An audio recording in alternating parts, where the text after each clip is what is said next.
All right, So, cool. good evening, everyone. As everyone comes into our first go live with the Live Well Doc, I am so excited. I'm Dr. Amanda Camille Patterson. I am so excited tonight to have my very first special guest ever, my best friend, Clifford Charles Hunt II. Okay, Not the everybody. full government, Right, but the thank full you. government, full government. Thank Now, you. the purpose. Why are we doing this? Go lives in the first place. My goal is that I really wanted to make sure that we are connecting right here. So, right wherever you are. As y'all can see, I'm in my living room. So, I'm coming to you all, hopefully coming right to your living room, wherever you are, so we can connect and have a more personal conversation where I talk with my guests about how they are living well. So, choosing wellness in their everyday life. So I thought it wouldn't be any more appropriate to have Clifford. Reason why, this has been my best friend for over 30 plus years. So I was like, it's going to just be like so easy peasy, sitting down, talking with him like we usually do on our 2 hour friend catch up call. So just the same thing. We're going to Exactly. actually give y'all the abbreviated version because it's just going to be about 30 minutes. Okay. But also, not just because he's my best friend and I know he's an amazing human being, but he's also a very accomplished individual. And one thing I have definitely seen that he's been able to balance very well his accomplishments and his wellness journey. And I would love for him to be able to share more to us about it. So I did ask him to provide us a bio because, again, I know him and I know how fabulous and wonderful he is, but I need for y'all to know just how fabulous and wonderful he is. So I'm going to take a moment, sip my green tea while I get to read my best friend's bio and tell y'all how amazing he is. Okay. So Clifford and I, we are both from the south side of Chicago, same neighborhood over east. Okay. Very And so specific. very specific, got to let the people know. Clifford went on from Chicago to Morehouse. At a later date, I can tell y'all a side story about how he gaslighted me into thinking that he was coming to Howard with me just at the last minute for him to change his mind to go to Morehouse. Anyway, it worked out for him. Okay, And we happy were for him. and I was gaslit by another friend within our friend group too. So it's we even. It's a lot of gaslighting that was going on our senior year of high school, apparently. But Clifford went on to Morehouse, where he majored in foreign policy, and would go on. And what I love about this, he just truly followed his passions from foreign policy on to New York City, where he decided, hey, you know what? I really want to further my passion and my skills in cooking. So he trained in one of the top New York City culinary schools. And y'all know that's good because y'all know they be eating real fancy up there. So that's where Clifford trained. And from there, he is now a culinarian. That's a big word. That's a big word for Elmo. He is now a culinarian who sits in the intersection of both food, business, global culture, and policy. He is a cookbook author, an Etna Lewis culinary scholar, and an MAD Academia in Copenhagen alumni, just to name a few. Okay. The man been all over this world. So I get to have the opportunity to sit down with Clifford, and I have here, as mentioned, he's an author. He's a published author, honey. I have his book here. Oh, Yes, Hungry and Homesick. I actually took this right down from my baker's rack because this is like one of usually the first things I unpack when I get to my kitchen because I do not want it to be ruined. So I have hmm. your book here, so everybody can see Thank Hungry and you. Homesick. Thank Can you you. tell us a little bit more? Because I believe you published this. This was during the pandemic. You published this, correct? Yep, Okay, okay. Tell us definitely. a little bit more about what was the inspiration behind you making this cookbook. Well, oddly enough, it came from me sitting on the couch with my partner at the time. Well, at the time, still with my partner, but we Mhm. were at the time, in lockdown, and it was like, okay, so what are we doing? Just watching TV, and he was very much like, you need to do something creative, like you got time. And then my dumb self was like, oh, I'm gonna go do a blog. He looked at me and was like, excuse me, you could do a book. Screw a Mhm. blog. So Mhm. that his push and fire under my butt made me create this book. The title, funny enough, I've had for a long time.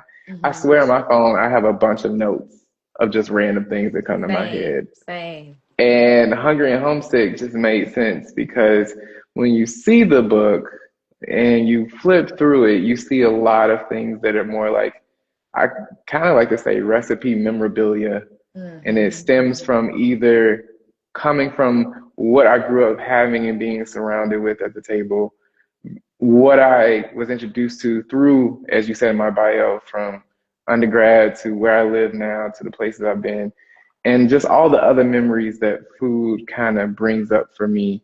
But it was really a healing cathartic project because in 2020, it made 10 years since the passing of my mother. Yeah. So it just was very apropos for me to create this book. And it became very personal because of the images in it. So if people get the book or have looked through it, they will see very specific images from my childhood with my parents, my grandparents, my aunts, my uncles, my cousins, the whole gamut, right? And it really kind of just encapsulates the story of Mhm. me in this childhood to adulthood, but it also is giving honor to my mother and some of the other maternal figures who are still present, Mhm. Mhm. thankfully. But it gives a lot of honor to my mother first and then like my grandmother.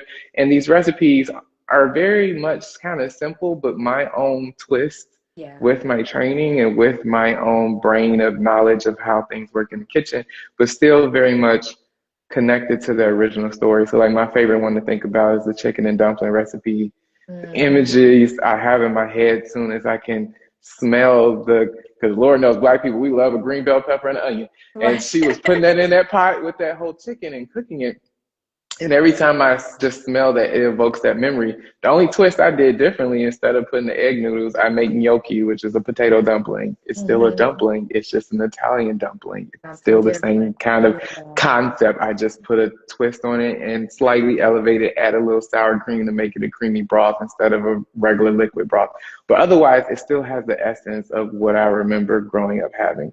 So this book was really just a healing project. And Lord knows there was a lot of tears, especially looking through those pictures, Mm, but I mm. appreciated not just healing from it, but kind of bringing joy to others from that book. Yes. So when people Mhm. were buying it and showing me photos, like my other good sister with her kids who are my godchildren, making recipes, or friends from school who'd be like, oh my God, like I always wanted to make something like this. Well, I remember when you used to make this in undergrad. So it's very heartwarming. And I'm proud of the work I did, and I'm grateful for all of the support and community of the people who helped me create this book and push it out and who bought it. And so, yeah, it's just Yeah. been my own little project, and I'm really proud of me stepping out of my comfort zone because it was definitely different for me. Yeah. And one thing I would just like to highlight, I love how you said that this was a part of like your healing journey and your healing project. And definitely want to give honor to your mom, Mrs. Hunt, our ancestor. And I Ashe. remember, yeah, I remember when her transition. And I kind of want to talk to you about with that. How has that impacted you as you kind of have created your own definition of living well? What does that look like for you now? As you said, 18 years post. What has that looked now for you living well? It's funny. I was thinking about this because, some of the questions you had me ruminate over, and it hit me probably an hour or so ago that living well doesn't always mean living in comfort. That part. Mm-hmm. And I wanted to kind of twist it to put it on you as a physician. You understand that sometimes the patient is coming in to feel better, but in order to feel better, they're going to go through some pain. There may Yeah. be a procedure, there may be some PT, there may be some medicine that's yucky. But on the flip side of that sometimes torture can be healing. Right. But even when you're healing and you're living well or whatever you're doing to be well, you may not come out the same. Mm. So Mm-hmm. that's the best way to put it for myself. I am still healing. There is no timeline. There is no deadline. There is no syllabi. It is a day by day, moment by moment, prayer by prayer. But I feel that I have understood how to embrace those uncomfortable moments much better than I used to. I don't run from it. I don't hide from it. I Yeah. don't push back against it. So that's what I think about. Yeah, yeah. And I Excuse me. really, there's another reason why I had you on. Clifford, there's so many things that you have taught me about healing and wellness in our friendship that you have just demonstrated, like as you went through your healing process of grieving, even pivoting, like, in different career spaces, just how you were able to demonstrate that. And I think just you brought up this thing about being uncomfortable. That too is a part of living well, because in order to grow, we have to be uncomfortable. There's a part of that. And, January, our Live Well Challenge was to try one new activity. And, even trying something new with our wellness, it might be uncomfortable. So we really Mm-hmm. shouldn't run away from that, definitely for that. So I want to ask you, though, specifically, as a Sure. culinarian, as a Black man in America, dealing with his own health and all of that. Can you tell me maybe what tips or what goals that you have incorporated into your daily life, daily wellness, and maybe things that you can, even pass down to those listening today? Mhm. Well, one part of it is like I still cook a lot. Like I don't, Mhm. funny enough, my day to day, I'm always involved in food, but more on the business, logistics, operational side of food in Mhm. some capacity. So I'm not in the kitchen all day.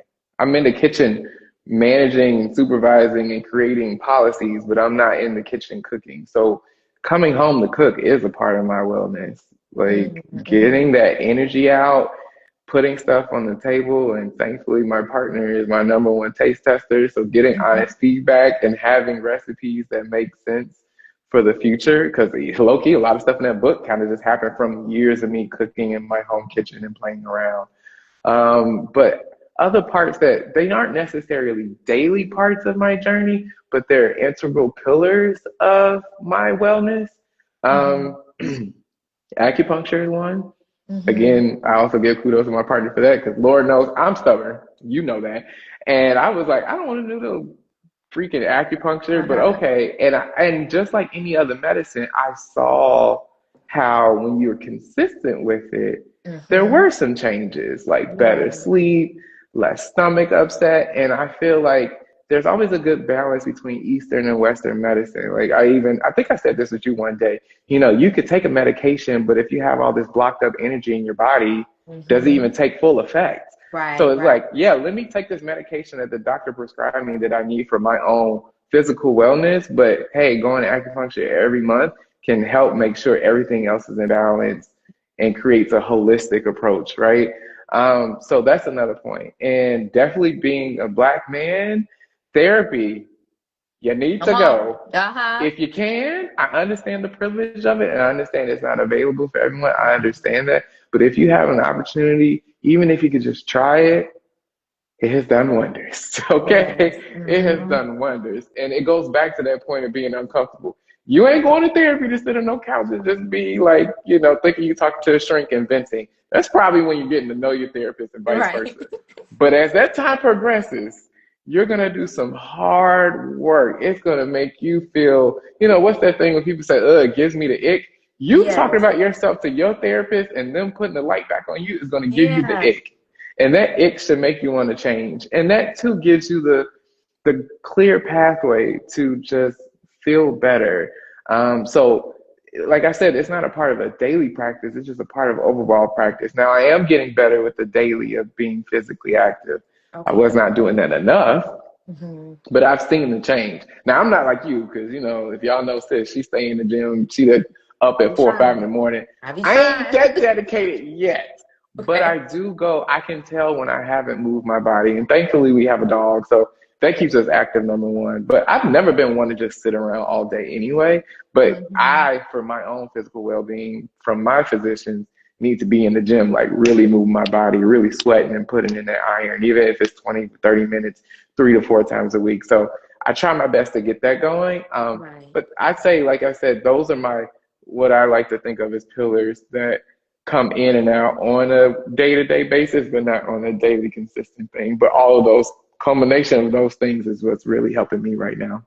Yeah, yeah, I love that, Cliff. Those things that you mentioned, and just to touch on, as you said, like sometimes, like if you've been prescribed a treatment, and as you said, you have this negative energy that it has to work against. So I like to think, as we think about like high blood pressure, we can have that idea that we can prescribe the lisinopril, we can prescribe the amlodipine, but if you are dealing with daily stress, how much impact can we really have? And so here we go, up titrating this medication. But maybe if we got into therapy and start unpacking some of that past Hmm. trauma that you were in, maybe if we, start going to bed, getting at least 7 to 8 hours of sleep a night, if And you sleep is decrease real. that, yes. Sleep is real. Listen, Sleep, I've learned that that's too the with thing. my I always tech. tell people that's Hmm. the thing that you need to start with, actually. A lot of times we think about, I'm going to add all this extra stuff. I'm going to start, I'm going to go to the gym. Everybody wants to start at the gym in January. Okay, that's great. But actually, the first foundation is going to be sleep. Let's kind of get those cortisol levels lower just by sleeping. Let's kind of see what a baseline is, and then we can add things on. So I'm really grateful that you've added that. And even just like as you said, not forgetting about those other practices, not just Eastern medicine, but I think about like our ancestral practices. Not forgetting those and not letting those go and seeing where we can incorporate and hopefully finding a provider that they're willing to like have open space where they can make that happen for you. Hmm. So thank you for sharing. Now, one of the things I really wanted to have these go lives with the Live Well Doc to be is for us to really be honest and authentic. So my Right. question for you, have you ever had a challenge where it came down to your wellness goal? You set a wellness goal, but you had all this friction and challenge. And then how did you overcome that? Mm, I'm trying to think. I guess maybe it's the recent wellness goals, and it's still friction and challenge. And that is just staying physically active. Because, Mm-hmm. for transparency, I unfortunately have been diagnosed as hypertensive. Mm-hmm. Thankfully, through me seeing my physicians, I've learned it's not just because of hereditary factors, even though that plays a good percentage of it, but to level out any other serious Yeah. issues that come down the line, it comes with the dietary habits, comes with being active, comes with managing the stress, as you said. So Mm-hmm. when it comes to the physical challenge, I be tired. And to Yeah. know like I have to find this energy. So it's more so I'm not going to the gym to get swole. That just ain't never a problem. Not right now. I go to the Yeah. gym to more so get this heart stronger. Mm-hmm. And Mm-hmm. what helped me was getting my stress test done and knowing even before I was really, really working out, which I remember I shared you all these results, right? Mm-hmm. Mm-hmm. My heart was strong. And the Yeah. doctors were like, it's above the average. Right. So Right. to know that really I'm in a good spot, I just have to maintain that. And so those numbers and seeing some small changes happen in like a cholesterol level or just overall lipids levels based on me moving my body, instead of looking at the scale, I'm looking at what is that blood work looking like? Okay, I Mm-hmm. could be 160, I could be 170, but is this LDL lower by 10 Yeah. points or has it gone Mm-hmm. up? To me, that's more important. And so I try to not fight against the body dysmorphia or trying to get these abs. No, I'm trying to make sure when I go up a flight of steps, I'm perfectly fine, which I still am. Do I need to, can I still go out and dance and not feel like I'm about to pass out? Those simple things that I enjoy, can I do it without feeling like my heart's going to come out my chest? And as of now, I still can. So Yeah. every day I'm just going through those challenges. It is just hard to balance that. You come home from work or getting up early, like finding the time to do it, Yeah. especially when it's cold. I mean, people who are Wow. watching who live in warm climates, y'all got it made. But when you live somewhere that's cold, you be like, this blanket feel real good. Do I feel like getting up again? Mm-hmm.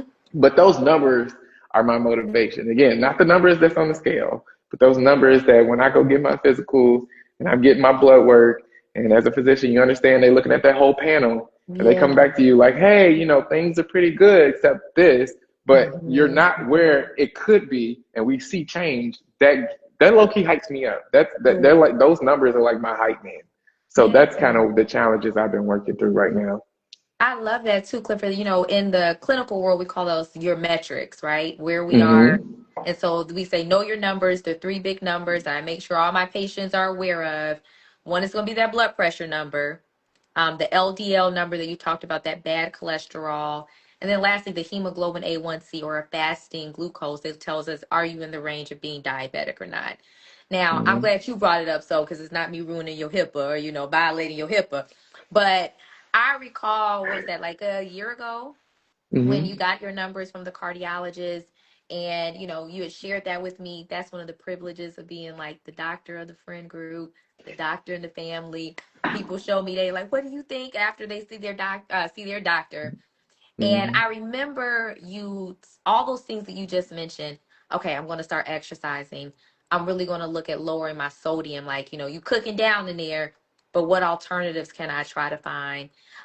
Really thinking about stress levels. Where can we make those changes? Getting more active. And what I can honestly say, all of 2025, you did that.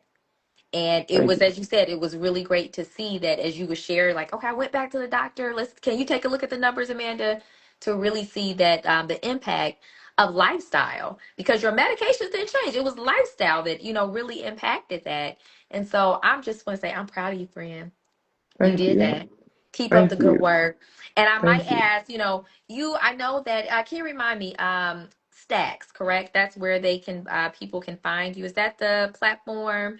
Oh, Substack. Substacks, Yeah, Substacks, Heart yeah. Hospitality. Actually, uh, things come and go. As you try new things, you put stuff into it. I fell off of it, but that's still life in Mhm. life, and I do plan to get back into it. But in my Substack of Heart Hospitality, I was sharing what we're talking about. Like I was sharing these Yeah. numbers and what it's like to be, a person of color, Black man who's trying to figure out these heart numbers and how do we fix it for ourselves. And because at the end of the day, in transparency, that's how my mom died. Like it's just very transparent in my bloodline. So how can I circumvent this possibly being an issue, a bigger issue for me in the future?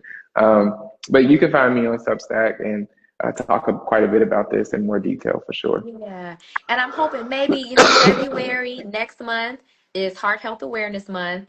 And I would love maybe if we can have a special recipe that we can Okay. post just for our Live Well community, something special from the culinary Okay. clip himself. That would be so cool. Something that'll be like low sodium but tasty. Because I'm never going to prescribe y'all to eat nothing or try nothing that's nasty. Okay. I'm not going to do it, so And I don't want y'all to do it. and if I may add, it ties into what you're saying. You said earlier how like instead of taking so much away for your health, you include it, right? Hmm. You Hmm. mentioned that in our conversation here. That's the same in the kitchen. So I got to throw my chef's hat on, right? Yeah. Well, actually, before I throw that on, when you were talking about metrics, I put my business hat on. It made me think about in the business world KPIs.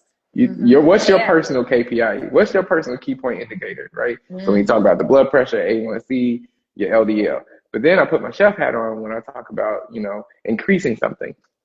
It's not always in the kitchen, especially now we in January. Everybody, ooh, new body, new me, new. Okay, good for you, cute for you. If that's what you want to do. Go ahead. But what happens is it's not sustainable. Right. Hmm. You over here taking away the stuff. Like at the end of the day, also part of wellness is the joy.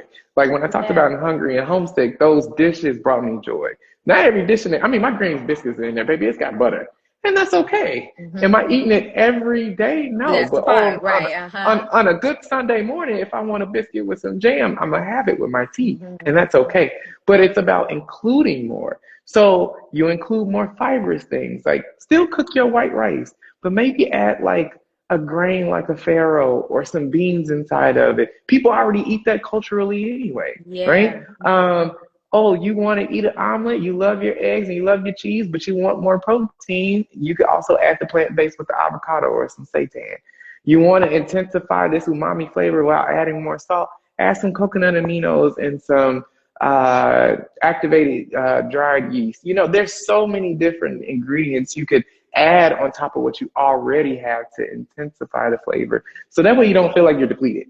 Because when you're Yeah. depleted, that's when you go back like ravishing for the things you used to have. That's But when it you just end up comes in with Popeye's experimentation. line or in the six piece. Yeah, that's how And you it's end okay up. to be a Popeyes every now and then. But like But right, but that's when when you you like, oh, there I every really night want because now you can't get every it. You hooked. You mad that you got to sit up here and eat this doggone rabbit food because it don't got no flavor, has nothing going on. Those are all excellent cooking tips. We actually need to get in the kitchen. We already talked about that. We need to get this in the kitchen and really get hands-on yeah, demonstration.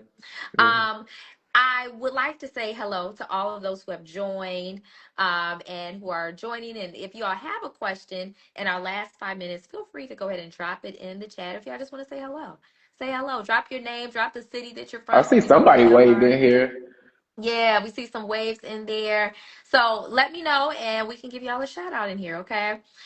Clifford, we do something over here on the Live or Doc where I call it doctor's orders, where I sit down and I take out my prescription pad and I'm going to sit down and write out a doctor's orders for our Live Well community. It's their prescription for the week of how to live well. This segment, I am turning over my prescription pad to you. Okay.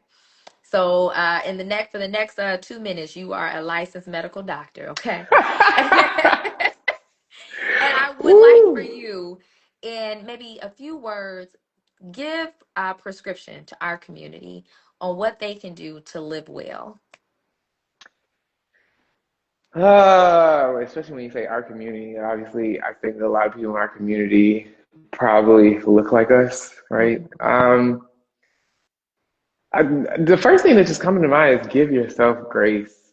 And I'm actually talking to Mhm. myself because I think Amanda knows this because she's low key one too, and I'm gonna call you out on it. It's okay. When That's you're fine. someone who's always really striving for the best, you're the hardest on yourself than Yeah. anyone else. Mm-hmm. And you're adding more stress, pressure. I even had an aha moment in therapy the other week. I said, a lot of stuff I'm stressed about isn't from external. It's me It's putting my me. own It's pressure me. on me. It's me. When people are like, oh, you down bad. Yeah, because of me. Nobody, Yeah. even at work, my bosses ain't coming down my throat. I'm coming down my throat. I'm doing the most. So Yeah. just give yourself a beat and a graceful moment.